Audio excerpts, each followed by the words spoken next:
Mix na natin. Tofu at baboy. Samgyupsal.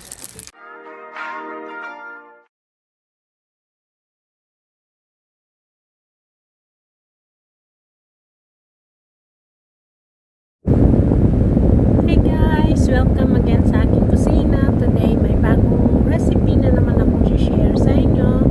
At alam kong magugustuhan nyo ito. So panoorin nyo guys! So let's start it! So first, let's marinate the samgyupsal with salt, pepper, and some herb.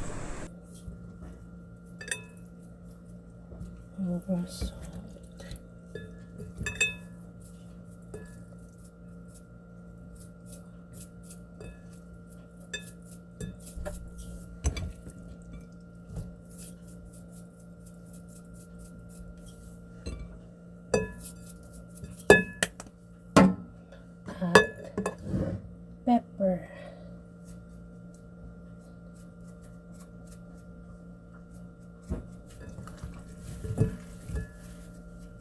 Then we leave for 30 minutes. Marinate lang muna natin. Leave for 30 minutes. Ito naman ang tokwa.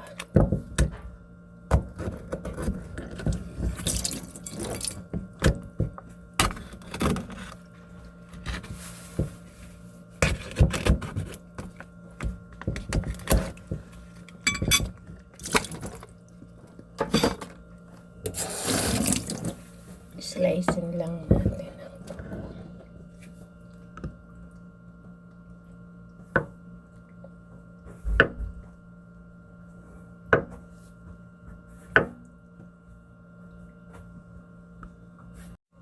Yan, square natin siya. Tapos, ilagay natin sa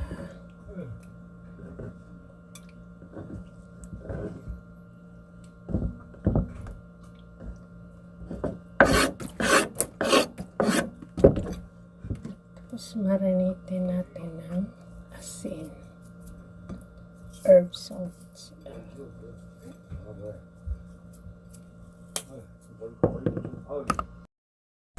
Una guys, pre-night ko muna yung samgyupsal sa fry pan.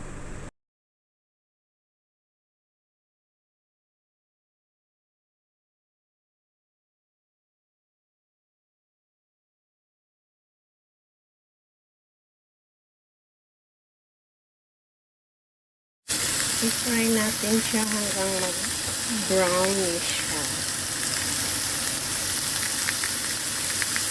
Nangangamoy na guys. Kaya yung mga anak ko, gustong-gusto.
Ngayon naman, magluluto tayo ng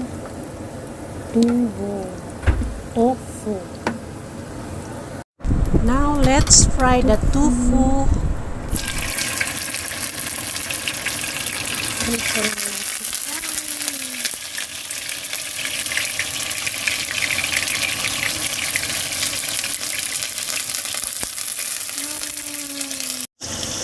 So, lutuin natin guys hanggang mag-golden brown yung tokwa or tofu. Kuha naman ako ng aking spring onions. Fresh. So, now we cut the spring onion and slice it thinly.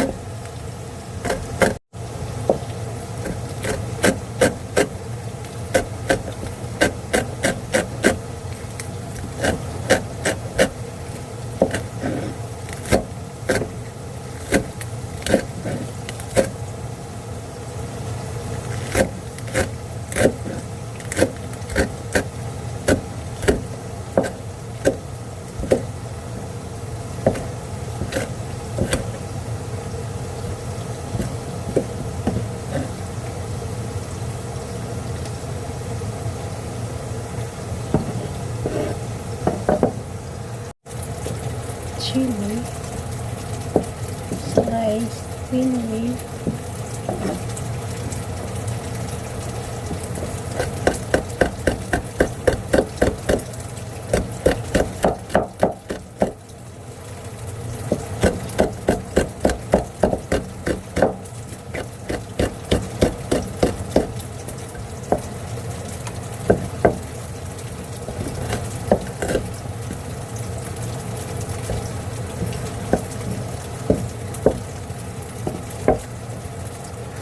So now let's make a sauce.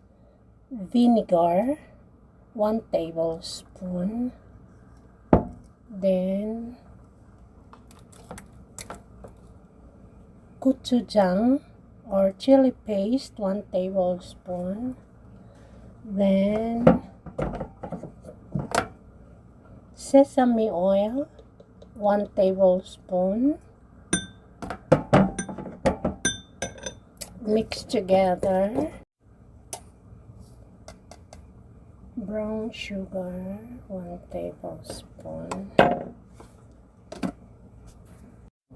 And 1 tablespoon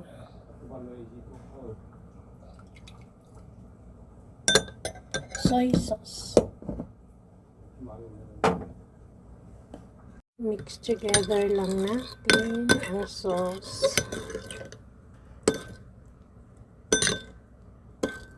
Then, paghalo-halo. Now, let's slice the samgyupsal into bite size.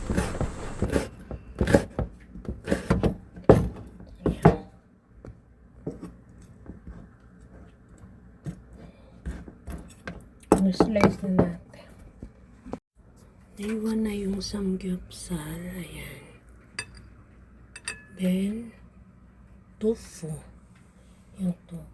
Then we mix samgyupsal and tofu together. Tofu. We put the sliced onions. Ito. Sliced onion.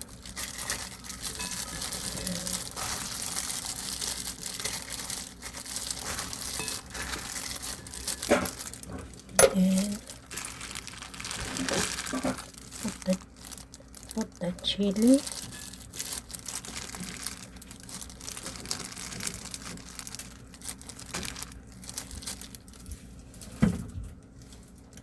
The spring onions yung kinuha ko sa ko sa garden. Then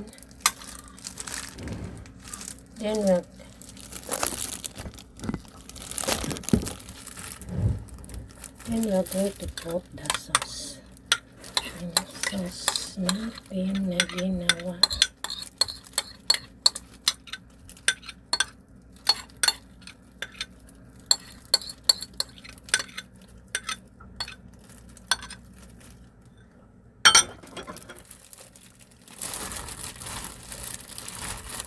Then mix together lang.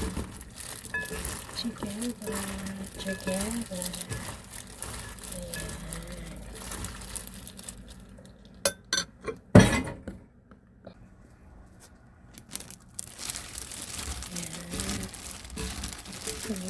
Mix na natin. tokwat baboy. Samgyupsal. Wow, ang sarap.